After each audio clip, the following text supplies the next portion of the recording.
A Garden of Pomegranates by Israel Regardie. Chapter 1. Origins of Wisdom. The Kabbalah constitutes a traditional corpus of wisdom that comprehensively addresses the profound inquiries concerning the origin and nature of life, as well as the evolution of humanity and the universe. The appellation Kabbalah derives from the Hebrew root kabal, signifying to receive. According to legend, this philosophy was initially imparted by the demiurge to a select assemblage of exalted spiritual intelligences who, after the fall, conveyed its divine instructions to mankind, having themselves incarnated among them. It is also known as the Chakma Nestora, the secret wisdom, so designated because it was transmitted orally from adept to disciple within the concealed sanctuaries of initiation. Tradition maintains that no single element of this doctrine was acknowledged as authoritative until it had been subjected to rigorous and meticulous critique and practical investigation, the methodologies of which shall be delineated hereafter. Historically, the Kabbalah represents the Jewish mystical teaching that provides an initiated interpretation of the Hebrew Scriptures. It is a system of spiritual philosophy or theosophy, employing the word in its original sense of divine wisdom, which for centuries profoundly influenced the intellectual development of the astute and perspicacious Jewish populace and attracted numerous distinguished theological and philosophical minds, particularly in the 16th and 17th centuries.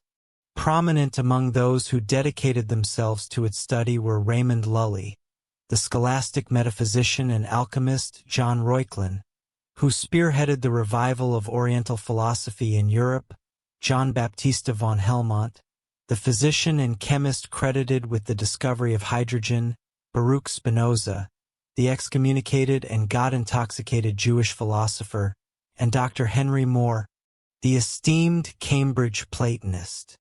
These luminaries and many others, after restlessly seeking a paradigm that could unveil the true explanation of life and the intrinsic unity of all things, found their intellectual yearnings at least partially assuaged by the psychological and philosophical framework of the Kabbalah. It is frequently presumed in contemporary times that Judaism and mysticism represent opposing modes of thought, thereby rendering the concept of Jewish mysticism seemingly paradoxical. This erroneous assumption stems from the dichotomy between law and faith contrived by St. Paul's proselytizing mentality, which inaccurately characterized Judaism as a religion of unmitigated legalism. Mysticism stands in fundamental opposition to purely religious legalism. The obfuscation is further exacerbated by the endeavors of medieval theologians who, in their zeal to rescue their Hebrew brethren from eternal damnation, altered and misinterpreted original texts to insinuate that the authors of Kabbalistic treatises intended their Jewish progeny to embrace Christianity. In its traditional and literal iteration, as encountered in the Sefer Yetzirah, the House of God, the Orchard of Pomegranates, and the Book of Splendor, the Kabbalah appears either largely unintelligible or seemingly nonsensical to the conventional logical mind. Yet it harbors as its foundational framework the most precious jewel of human thought, the geometric configuration of names, numbers, symbols, and ideas recognized as the tree of life.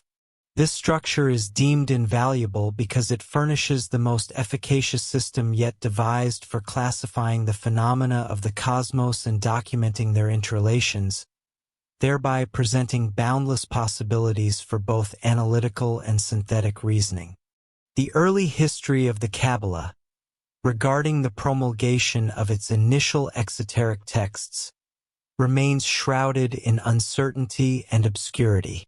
Literary criticism dates the Sefer Yetzirah to approximately the 8th century and the Sefer HaZohar to the 3rd or 4th century of the Christian era.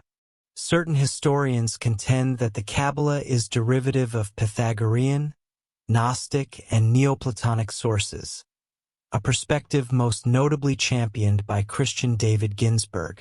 The prominent Jewish historian Greetz similarly advances the unhistorical notion that Jewish mysticism constitutes a morbid and belated development, entirely foreign to the religious spirit of Israel, claiming it originated with the speculations of Isaac the Blind in Spain between the 11th and 12th centuries.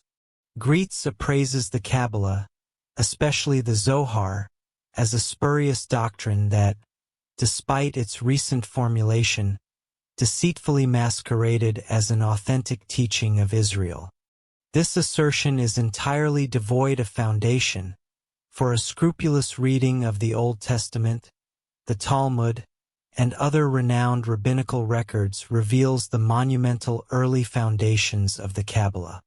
Although the doctrine is not explicitly articulated therein, rigorous analysis demonstrates its implicit presence, and numerous cryptic remarks by preeminent rabbis cannot be comprehended without acknowledging the existence of a mystical philosophy revered in their hearts and shaping their teachings. In his profoundly insightful essay The Origin of Letters and Numerals According to the Sefer Yetzirah, Phineas Mordell postulates that the Pythagorean number philosophy is identical with that of the Sefer Yetzirah and that its philosophy appears to have originated from one of the Hebrew prophetic schools. Mordell further proposes that the Sefer Yetzirah preserves authentic fragments of Philolaus, the foremost figure to publish Pythagorean philosophy, and that Philolaus corresponds in striking ways to Joseph ben Uziel, the purported author of the Sefer Yetzirah. If this theory is correct, the Sefer Yetzirah may be classified as pre-Talmudic, probably dating to the 2nd century before the Christian era. The Zohar, if actually the work of Simeon ben Yochai, was never consigned to writing at the time but had been orally transmitted by the companions of the Holy Assemblies, being finally transcribed by Rabbi Moses ben Leon in the 13th century.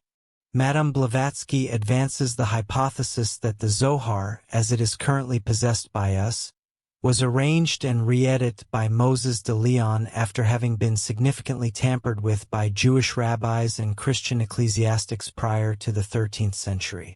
Ginsburg in his Kabbalah delineates several reasons why the Zohar must undoubtedly have been authored in the 13th century. His arguments, though interesting in numerous ways, do not take into consideration the fact that there has always existed an oral tradition.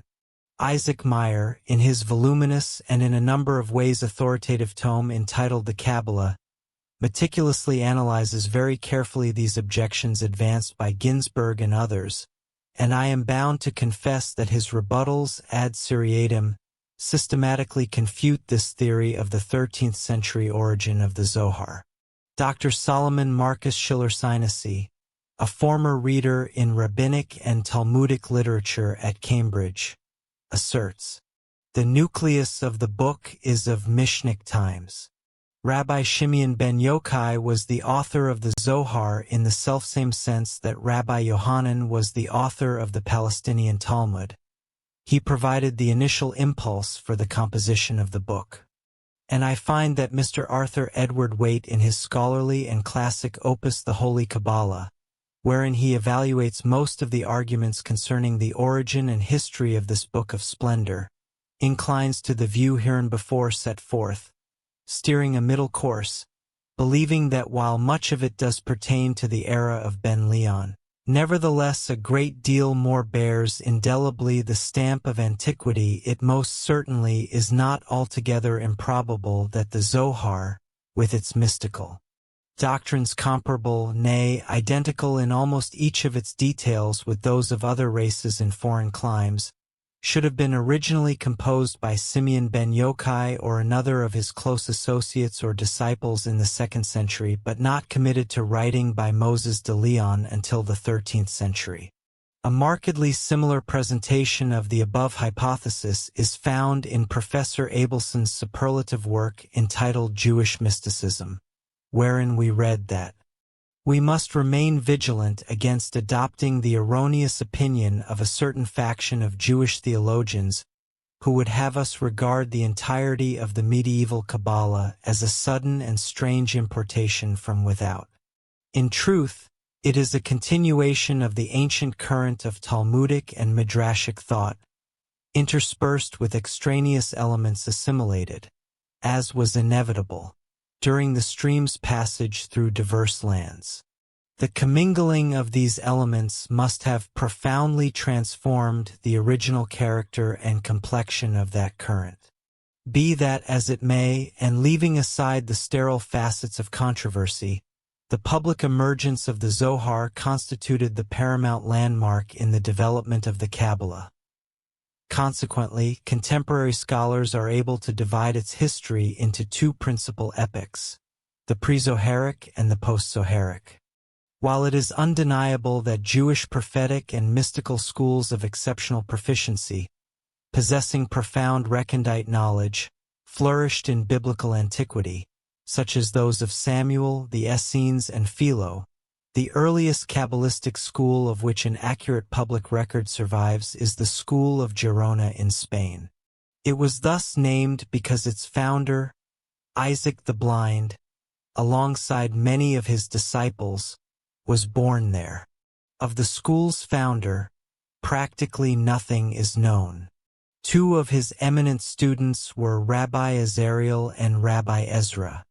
The former authored a classic philosophical treatise entitled The Commentary on the Ten Sephiroth, an exceptionally lucid exposition of Kabbalistic philosophy universally regarded as authoritative by those initiated into its teachings.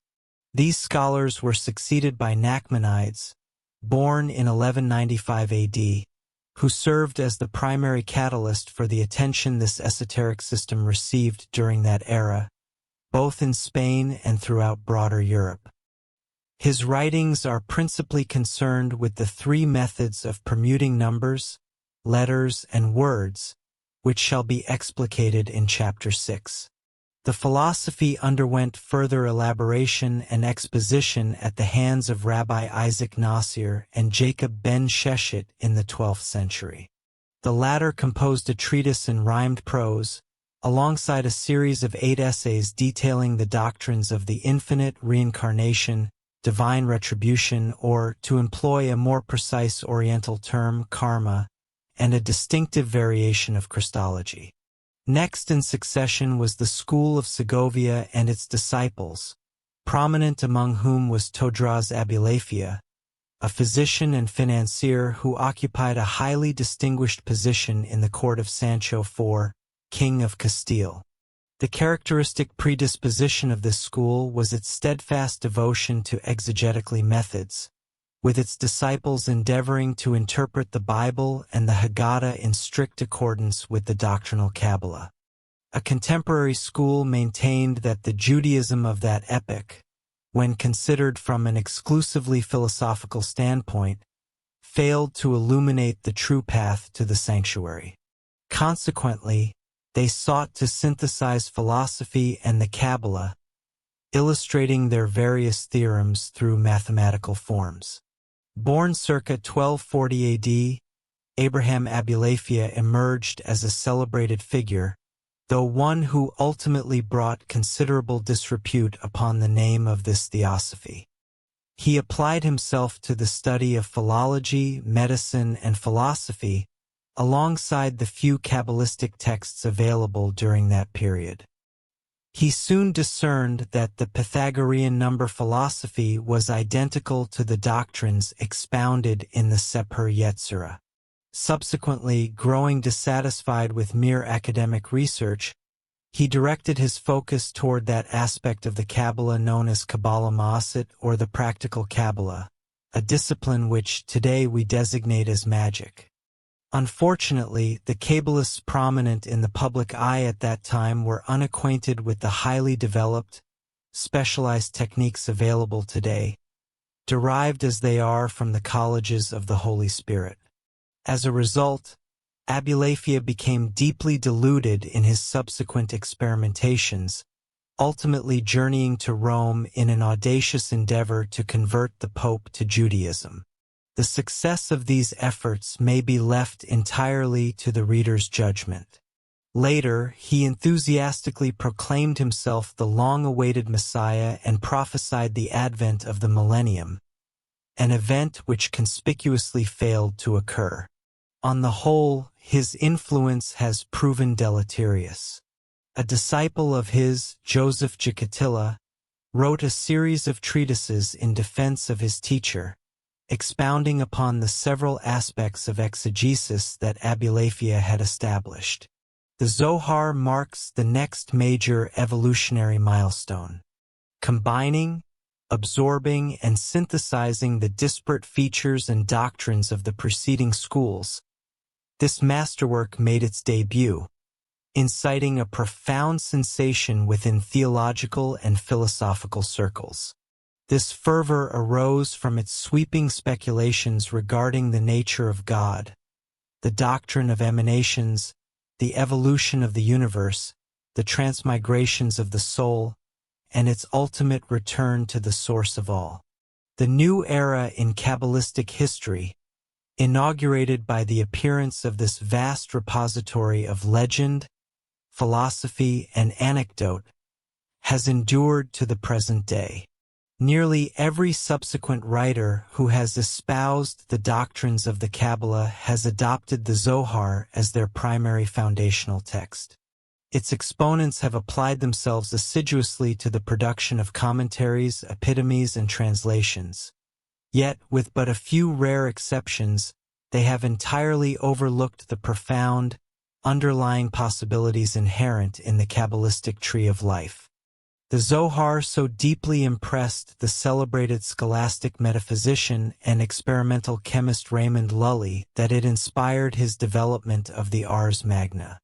In his exposition of this concept, Lully demonstrates the loftiest conceptions of the Kabbalah, revering it as a divine science and a genuine revelation of light to the human soul. He remains one of the few isolated figures attracted to its study who penetrated its utilization of a peculiar typology of symbols, subsequently endeavoring to construct a functional magical or philosophical alphabet, an explanation of which will be attempted in the remaining chapters of this work. Abraham ibn Walker, Pico della Mirandola, Reuchlin, Moses Cordovero, and Isaac Luria stand among the more prominent thinkers prior to the 17th century whose speculations have, in manifold ways, directed the progress of Kabbalistic research.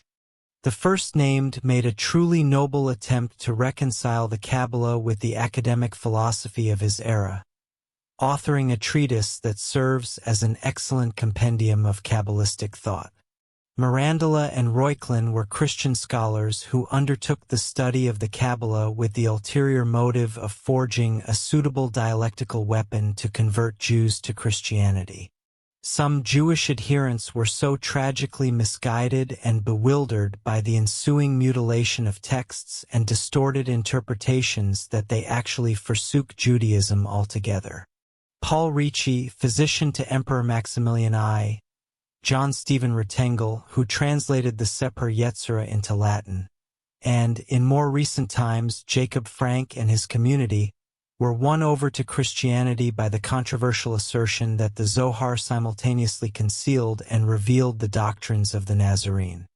Such supposed proofs, naturally, garnered only contempt for their authors, and today they stand as a severe indictment against both those who adduced them and those who accepted them. Cordovero attained mastery of the Kabbalah at an early age. His principal works are distinctly philosophical in nature, bearing little relation to the magical or practical dimensions of the art. Conversely, Luria founded a school that represented the precise antithesis of Cordovero's. Luria himself was a zealous and brilliant student of both the Talmud and rabbinic lore, yet he discovered that the quiet retirement of a scholarly life failed to satisfy him.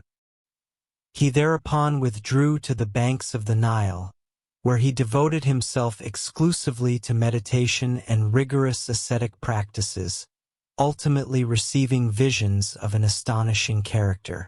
He subsequently authored a text outlining his conceptions regarding the theory of reincarnation. A pupil of his, Rabbi Chaim Vital, produced a voluminous work entitled The Tree of Life, founded upon the oral teachings of his master, thereby providing a tremendous impetus to Kabbalistic study and practice. There are several Kabbalists of varying degrees of significance throughout the intervening period of post-Zoharic history. Russia, Poland, and Lithuania provided refuge to a considerable number of them. However, none of these figures have publicly expounded upon that specific facet of the philosophy to which the present treatise is devoted. The spiritual revivalist movement, inaugurated among the Jewish populace of Poland by Rabbi Israel Baal Shem Tov during the first half of the 18th century, is of sufficient consequence to warrant brief consideration in this context. For although Hasidism, as this movement came to be known, derived its fervor from an intimate communion with the natural world and the vast expanses of the Carpathian Mountains, its primary literary foundation and profound inspiration are rooted in the volumes that constitute the Kabbalah. Hasidism successfully imparted the doctrines of the Zohar to the common people in a manner that no prior assembly of rabbis had achieved. Furthermore, it appears that the practical Kabbalah simultaneously received a considerable impetus. We observe that Poland, Galicia, and specific regions of Russia became the theaters of operation for itinerant rabbis and Talmudic scholars known as righteous ones or magicians, individuals who assiduously dedicated their lives and faculties to the practical Kabbalah. However, it was not until the 19th century, propelled by a widespread impetus towards studies in comparative mythology and religious discourse, that we observe a concerted endeavor to forge all philosophies, religions, scientific paradigms, and symbols into a coherent unity.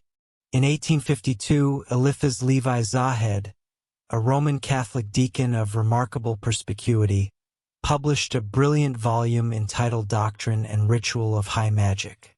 Within its pages, we find clear and unequivocal evidence of an understanding of the Kabbalah's foundational principles, namely, its 10 Sephiroth and the 22 letters of the Hebrew alphabet, as a suitable framework for constructing a viable system of philosophical comparison and synthesis. It is purportedly the case that he released this work at a juncture when the dissemination of occult knowledge was strictly prohibited, for internal reasons, by the esoteric school to which he belonged. Subsequently, a companion volume, The History of Magic, was issued shortly thereafter, wherein, undoubtedly to shield himself from the censure directed toward him and to divert unsuspecting inquirers, he deliberately contradicted his earlier conclusions and theoretical postulates. During the latter half of the 19th century, several devoted expositors of impeccable scholarship spearheaded the modern regeneration of the Kabbalah's fundamental and more rational principles, stripping away the theological accretions and hysterical superstitions that had attached themselves to this venerable arcane philosophy throughout the Middle Ages. Among these luminaries were William Wynne Westcott, who translated the Book of Formation into English and authored an introduction to the study of the Kabbalah; Samuel Liddell MacGregor Mathers, the translator of portions of the Zohar and the sacred magic of Abramelin the Mage; Madame Blavatsky, that lion-hearted woman who introduced Eastern esoteric philosophy to Western students; Arthur Edward Waite, who provided expository summaries of various Kabbalistic works; and the poet Aleister Crowley, to whose Liber 777 and Book of Emanations, among many other fine philosophical writings, I am indebted in no small measure. All of these esteemed figures have furnished a wealth of vital information that may be utilized in the construction of a philosophical alphabet. Chapter 2. Limits of Reason. While the philosophy of the Kabbalah is fundamentally esoteric, its practical methods of inquiry are essentially identical to those employed in secular investigations. They rely upon continuous experimentation, the methodical elimination of chance and error, and the rigorous effort to identify the constants and variables inherent within the problems under examination. The primary distinction between the two lies in their respective fields of research. Formal academic philosophy exalts the intellect, thereby devoting itself to what are fundamentally secondary concerns, provided one regards philosophy as the supreme instrument for exploring the profound problems of life and the cosmos. Conversely, the Kabbalah posits that the intellect harbors an inherent principle of self-contradiction, rendering it an inherently unreliable instrument for the pursuit of absolute truth. A considerable number of academic philosophers have arrived at a commensurate conclusion. Some of the most eminent among them, despairing of ever discovering a method to transcend this limitation, ultimately succumbed to skepticism. Others discerned a prospective solution and consequently embraced intuition, or, more accurately, an intellectual conception of intuition. Nevertheless, they failed to provide any reliable means of testing or verifying this intuitive faculty, thereby leaving it vulnerable to mere conjecture, shaped by personal inclination and distorted by wishful fantasy. The two principal methodologies of the traditional esoteric Kabbalah are meditation and practical application. By yoga, one refers to the rigorous discipline of the mind and self, the primary objective of which is the absolute mastery of the thinking principle, the spirit, so that the current of thought may be stilled at will, allowing that which resides beyond or above the conscious mind to manifest within the profound silence thus attained. The cessation of mental turbulence is the foremost necessity.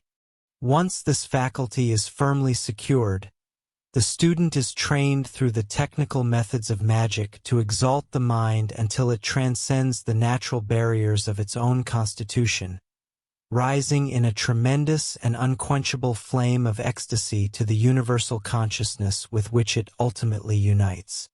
Having thus attained union with transcendental existence, the initiate intuitively partakes of universal knowledge, a source of truth deemed vastly more trustworthy than either rational introspection or the experimental investigation of matter. This elevated process draws directly from the very fountain of life, the primordial source and origin of existence, rather than groping blindly among the confused symbols that manifest solely upon the practical or rational planes of thought. Secular science, or positivism, occupies itself with the study of matter and the visible universe as perceived through the five physical senses. It posits that by meticulously examining phenomena, we may approach reality itself and thereby comprehend the true nature of all things. Furthermore, it asserts that perception is merely the designation for a sequence of biological and chemical alterations occurring within the confines of the human skull, and that by studying things as they superficially appear, we may unearth their underlying causes and their authentic nature. Conversely, the opposing argument presented by the idealistic schools contends that, in studying the laws of nature, we are merely studying the laws governing our own minds.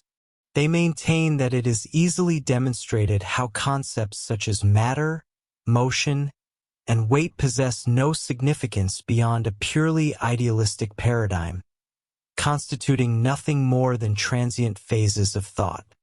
Kabbalists and other mystics proceed from an even more absolute vantage point, contending that the entire controversy is fundamentally semantic, for all such ontological propositions can be reduced to one form or another with minimal effort. In the realm of modern philosophy, this recognition has resulted in what can only be described as an irreconcilable deadlock. Kabbalists declare that human reason is woefully inadequate for the pursuit of reality, given that it is inherently self-contradictory by its very nature. Both Hume and Kant perceived this profound limitation, although Hume consequently embraced skepticism in its fullest sense, whereas Kant concealed this conclusion behind an elaborate framework of transcendentalism. Spencer likewise recognized this deficiency, Yet he attempted to obscure the issue beneath the sheer weight of his erudition. The Kabbalah, in the words of one of its most ardent advocates, resolves this dispute by striking directly at the vulnerable nexus of the argument. Reason is exposed as a false guide, for there exists an infinite and unknown factor that renders all logical conclusions inherently unstable. The universe cannot be comprehensively explained through reason, for its intrinsic nature is fundamentally irrational. Professor Henri Bergson observed that thought, in its purely logical formulation, cannot reveal the genuine nature of life, and that the intellect remains inherently incapable of fully comprehending it.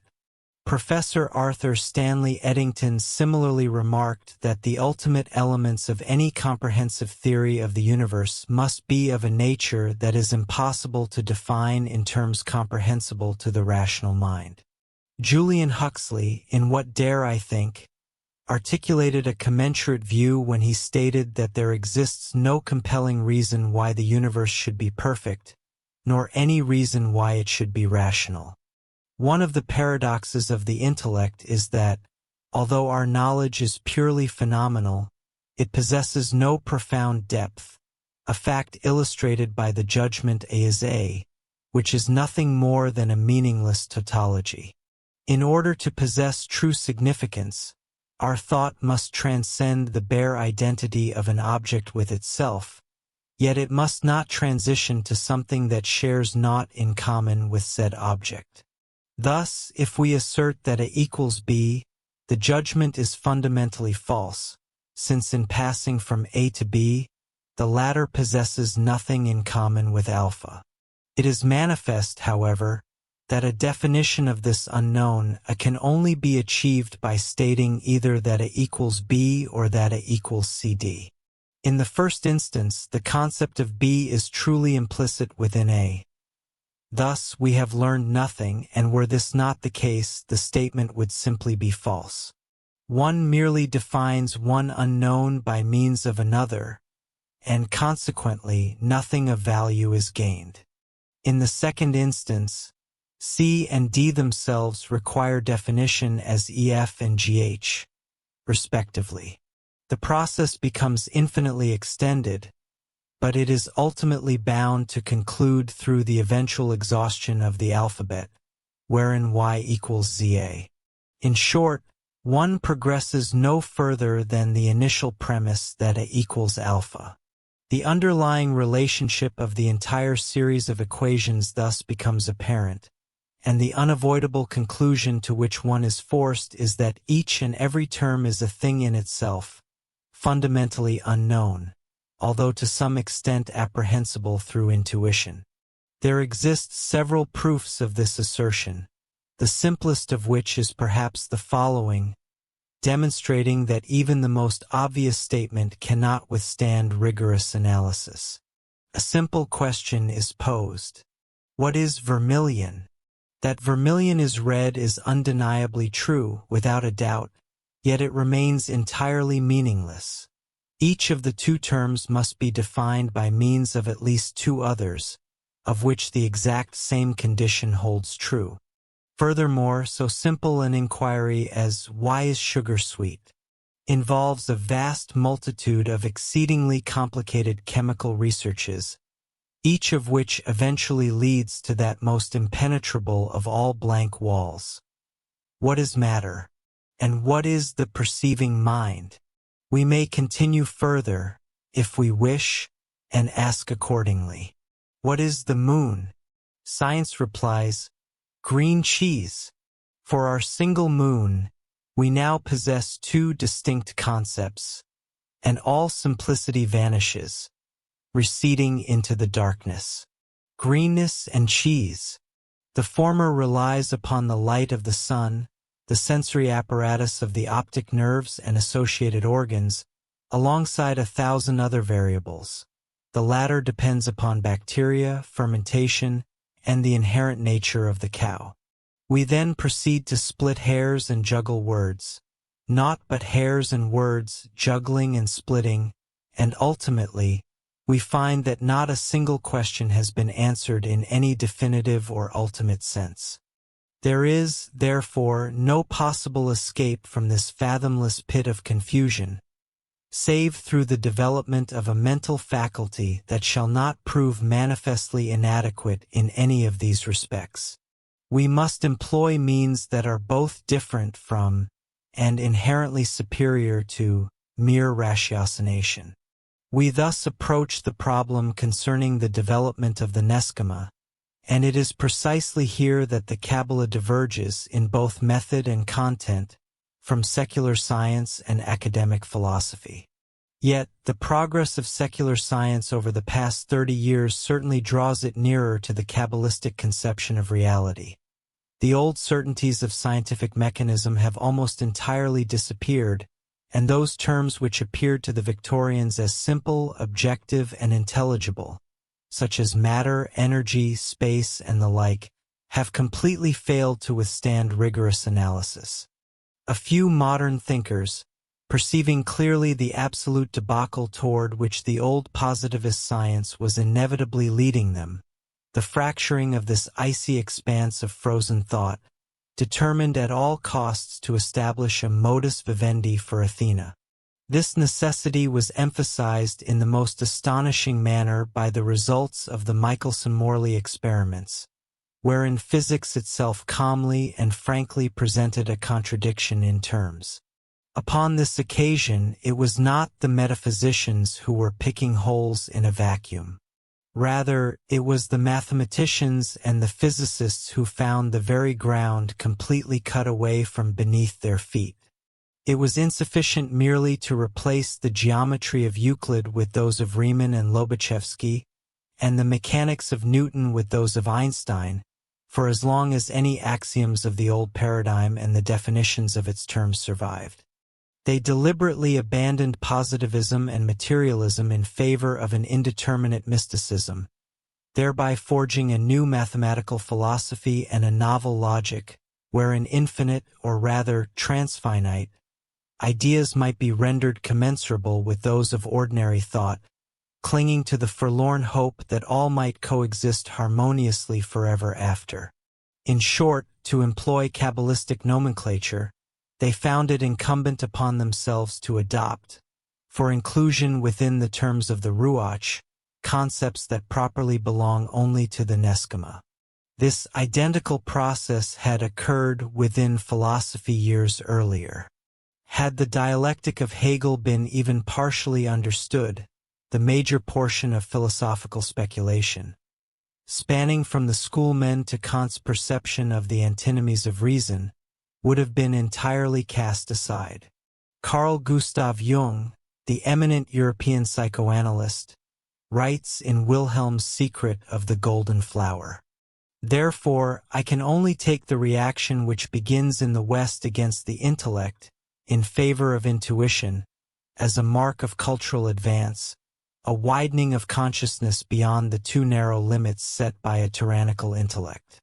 Incidentally, one of the greatest difficulties experienced by the philosopher, a difficulty almost insurmountable for the student, and one which continually tends to increase rather than diminish with the advancement of knowledge, is this: it is practically impossible to gain any clear intellectual comprehension of the meaning of the philosophical terms being employed. Every thinker harbors his own private conception of, and meaning for, even such common and universally utilized terms as soul and mind. Moreover, in the vast majority of cases, he does not so much as suspect that other writers might employ the identical term under a completely different connotation. Even technical writers, those who occasionally take the trouble to define their terminology before employing it, are all too often at variance with one another. This diversity is exceptionally profound, as stated above, in the case of the word soul. We find one writer predicating that the soul is A, B, and C, while his peers protest vehemently that it is nothing of the sort, but rather D, E, and F. However, let us suppose for a moment that, by some miracle, we obtain a clear understanding of the word's true meaning. the trouble has merely begun. For there immediately arises the question concerning the relation of one term to the others. In view of this continual source of misunderstanding, it is manifestly necessary to establish a fundamental and universal language for the precise communication of ideas. One understands with bitter approval the melancholic outburst of the aged Fichte. If I had my life to live over again, the first thing I would do would be to invent an entirely new system of symbols whereby to convey my ideas. As a matter of fact, had he but known it, certain individuals, principally a number of the early Kabbalists, among whom we may include Raymond Lully, William Postel, and their contemporaries, had actually attempted this great work of constructing a coherent system. Those systems which were indeed coherent were, sad to say, scarcely comprehended or widely subscribed to. It is sometimes claimed that Buddhist terminology, as contained within the Abhidhamma, provides a sufficiently comprehensive philosophical alphabet. While there is much to be said in favor of the Buddhist system, we cannot wholly concur with this opinion, for the following reasons. Firstly, the actual words are barbarously long, impossibly so for the average European mind. Secondly, an understanding of that system demands complete acquiescence to Buddhist doctrinalia, which we are not prepared to concede. Thirdly, the meaning of the terms is not as clear, precise, and comprehensive as one might desire. There remains, most certainly, a great deal of pedantry, disputed matter, and profound confusion. It has only recently come to my attention that Mistress Rhys-Davids has published a volume on Buddhist origins, wherein she raises the question, among various others, regarding the precise translation or significance of the Pali word Dhamma, debating whether it denotes law, conscience, life, or merely Buddhist doctrine. Fourthly, the terminology is distinctly psychological, making no allowance for extra-Buddhistic concepts, and it bears exceedingly little relation to the broader order of the cosmos. It could, naturally, be supplemented by Hindu or alternative terminologies, but executing such a measure would immediately introduce a multitude of controversial elements. We would promptly find ourselves adrift in interminable debates concerning whether nibbana equated to nirvana, whether extinction or an alternative state was implied, and so forth perpetually. The system of the Kabbalah, the terminology of which is largely symbolic, as shall presently be demonstrated, is admittedly, on a superficial level, vulnerable to this latter objection. Yet, precisely owing to its profoundly symbolic nature, it possesses the utmost sanction of those regarded as eminent scientific authorities, for the entirety of modern science busies itself with various symbols through which it endeavors to comprehend the physical world, symbols beyond which, however, it frankly confesses its inability to proceed. An illuminating observation is found within Professor Eddington's 1928 Swarthmore lecture, Science and the Unseen World. I can only state that physical science has turned its back upon all such models, regarding them presently rather as a hindrance to the apprehension of the verity underlying phenomena. Furthermore, should one currently inquire of a physicist regarding their ultimate determination of the nature of the ether or the electron, the response will not consist of a description involving billiard balls, flywheels, or any tangible constructs. Rather, they will direct attention to a sequence of symbols and a corresponding set of mathematical equations which those symbols satisfy. What do these symbols represent? The enigmatic reply provided is that physics remains indifferent to such matters. It possesses no nirvana means of probing beneath the symbolism. To comprehend the phenomena of the physical realm, it is imperative to know the equations that the symbols obey, yet not necessarily the inherent nature of that which is being symbolized. Sir James Jeans corroborates this perspective regarding the employment of symbols, For on page 141 of his work, The Mysterious Universe, he observes, "The construction of models or visual representations to elucidate mathematical formulae and the phenomena they delineate is not a progression toward, but rather a retreat from, reality. In essence, a mathematical formula can never articulate what an entity fundamentally is, but merely how it behaves. It can only specify an object by virtue of its properties." The Kabbalist, therefore, harbors no fear of assault from antagonistic factions on account of their utilization of symbols, for the true foundation of the Holy Kabbalah, the 10 Sephiroth and the 22 Paths, remains mathematically sound and definitive.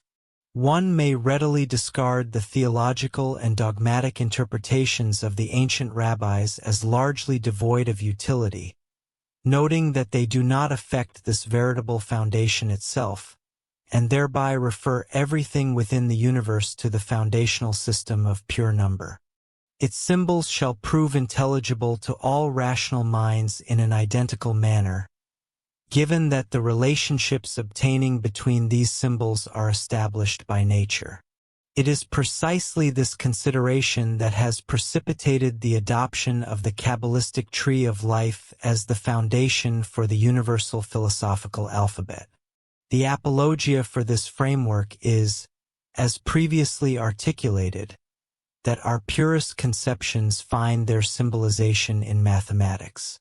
Bertrand Russell, Cantor, Poincaré, Einstein, and their contemporaries have labored diligently to supplant Victorian empiricism with an intelligible, coherent interpretation of the cosmos by means of mathematical constructs and symbols.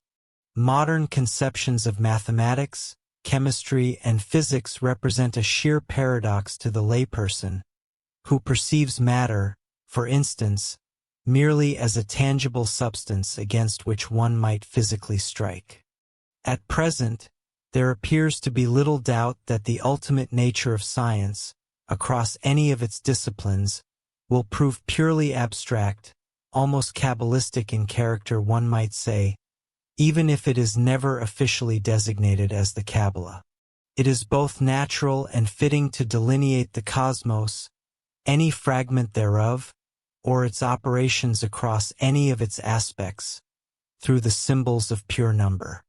The 10 digits and the 22 letters of the Hebrew alphabet, accompanied by their traditional and rational correspondences, taking into due consideration their numerical and geometric relations, afford us a coherent and systematic groundwork for our alphabet, a basis sufficiently rigid to serve as our foundation, yet adequately elastic to accommodate our superstructure.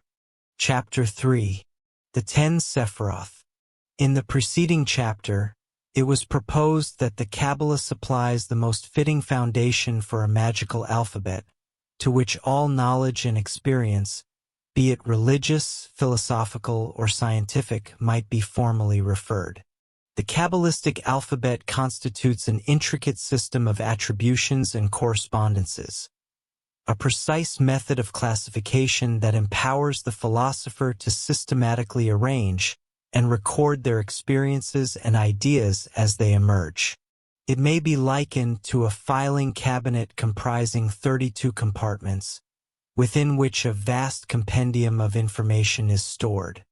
It would be erroneous for the student to anticipate a definitive explanation of every item contained within this cabinet, as such an undertaking is manifestly impossible. Each student is required to apply the method personally, distributing the entirety of their mental and moral constitution into these 32 compartments.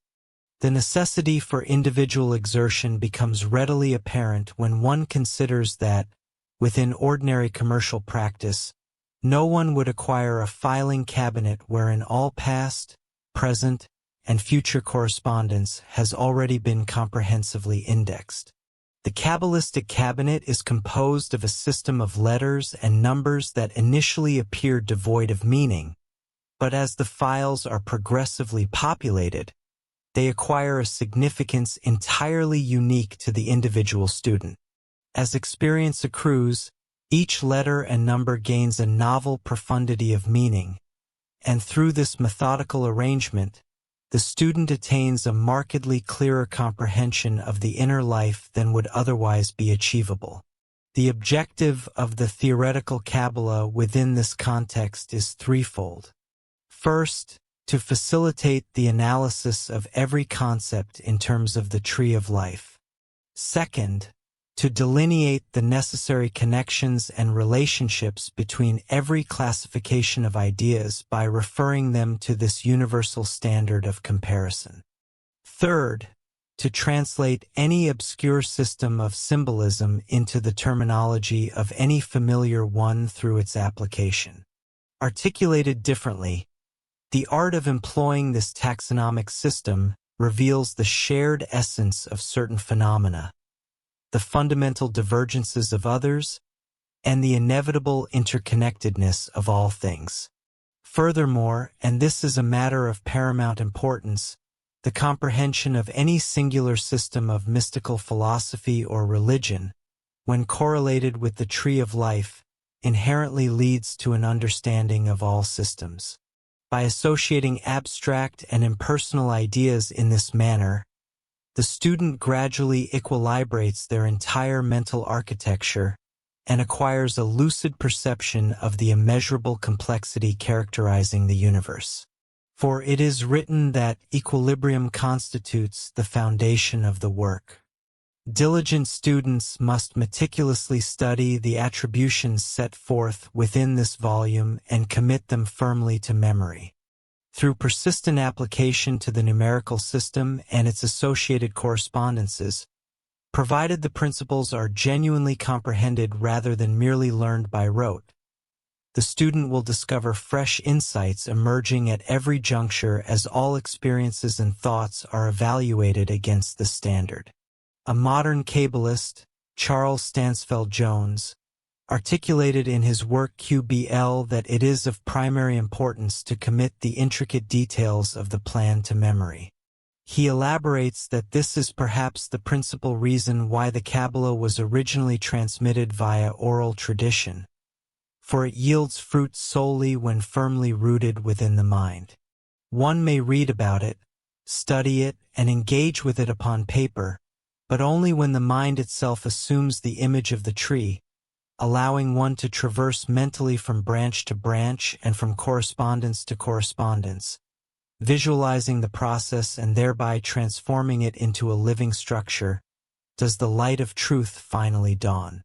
In this manner, the student sends forth a shoot above the earth, while the roots remain steadfastly anchored within their natural elements. The Zohar speaks of a divine spiritual influence designated as Mesla Malak, which descends from Kether to Macheth along the paths, imparting life and sustaining all things. By striving to implant the roots of this living tree within one's own consciousness, nurturing it daily with devotion and perseverance, new spiritual knowledge will emerge almost imperceptibly. The universe will begin to manifest as a unified and harmonious whole, and the student shall find all knowledge brought into a singular synthesis, thereby enabling, even upon the intellectual plane, the transmutation of the many into the one. This is, ultimately, the objective of every mystic, irrespective of the appellation he assigns to his path or the byways he may traverse. Before proceeding to an exposition of the Sephiroth, one supplementary matter must be addressed. Numerous Kabbalists have correlated the 78 tarot cards with the Tree of Life, regarding them as pictorial representations of the cosmos. Eliphaz Levi wrote in the History of Magic that the absolute hieroglyphical science was predicated upon an alphabet wherein all the deities were letters, all the letters were ideas, all the ideas were numbers, and all the numbers were perfect signs. This hieroglyphical alphabet, from which Moses fashioned the paramount secret of his Kabbalah, is the celebrated Book of Thoth. The leaves of this tome are likewise designated as the Eddas of Thoth, Thoth being the Egyptian deity of wisdom. Court de Gebelin remarked that if one were informed that a work of the ancient Egyptians had survived the conflagration of their magnificent libraries and preserved their purest doctrines, and that this tome had for centuries remained accessible to all, it would indeed provoke profound astonishment.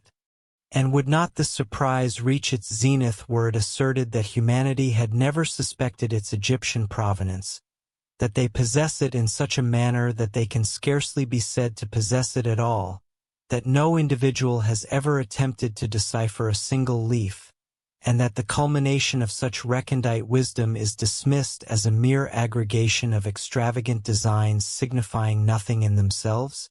Yet this is a veracious fact. In a word, this book is the deck of tarot cards. The legend concerning the origin of these 78 Atis is exceptionally curious and engaging indeed, although one cannot absolutely vouch for its historical veracity.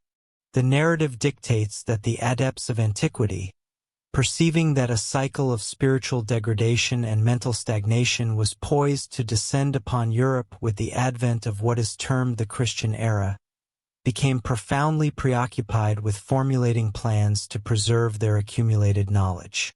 This wisdom was to be held in reserve for an age when humanity would be sufficiently advanced and spiritually unbiased to receive it, yet it was to remain available during the intervening epoch, even throughout the cycle of profound intellectual slothfulness, so that any member of the community feeling an inner compulsion to pursue the studies with which the Kabbalah, in particular, concerns itself might readily obtain access to it. Assembled in conference within the sanctuary of the Gnosis, they commenced an exhaustive deliberation upon the subject in all its facets. One adept advanced the proposition of distilling all their erudition into a select few symbols and glyphs, subsequently hewing them into imperishable rock, as was accomplished by King Asoka in India. Others advocated for transcribing their knowledge in its existing state, and sequestering the manuscripts within vast subterranean libraries, to be unearthed at a considerably later date. None of these proposals, however, satisfied the majority as adequately fulfilling the requisite conditions, until one adept who had hitherto reclined, participating but little in the discourse, spoke somewhat to this effect. There exists a far more practical yet profoundly subtle method. Let us reduce our entire comprehension of humanity and the cosmos into symbols that may be delineated in illustrations suitable for utilization as an ordinary game. In such a manner, the accumulated wisdom of the ages shall be preserved through an unorthodox medium, passing entirely unnoticed by the uninitiated multitude as the philosophy of the initiates, and yet offering more than a mere intimation to the earnest seeker of truth. This suggestion, admirable in every conceivable respect, was unanimously embraced by the assembly, and one of their number, an adept highly skilled in the application of brush, ink, and pen, painted a set of 78 hieroglyphs, each symbolically representing a particular facet of life, humanity, and the cosmos. And so these cards have descended to us in the present day, intact and practically unspoiled. It is true that certain artists, neither versed in the intricacies of the Holy Kabbalah nor functioning as adepts like the originators of the cards, have, in rendering copy sets of the tarot cards, woefully misrepresented, misplaced, and in some instances entirely omitted several of the symbols present within the original sequence of images. Yet anyone possessing a knowledge of the arcane wisdom can reconstruct them with ease. It was only in the last century that we received the assertion of Eliphaz Levi that were a man incarcerated within a dungeon cell in solitary confinement, deprived of books or instructions of any kind, it would still be entirely possible for him to extract from this deck of cards an encyclopedic knowledge encompassing the essence of all sciences, religions, and philosophies. Disregarding this specimen of typical Levi verbosity, It is only necessary to observe that instead of employing the 10 digits and the 22 letters of the Hebrew alphabet, do you want access to this and all the complete audiobooks on the channel, plus the ebook version? Click the link in the description or scan the QR code in the left corner of the screen to access our library, where you can listen to your favorite esoteric books without ad interruptions, lock your screen, or use other apps while the narration plays, and even download the ebook version to follow along as you listen. Listen on your computer via web browser, or download the app from the Play Store. After subscribing, you will receive an email with your login details, password, and step-by-step instructions on how to access the books through the Hotmart app.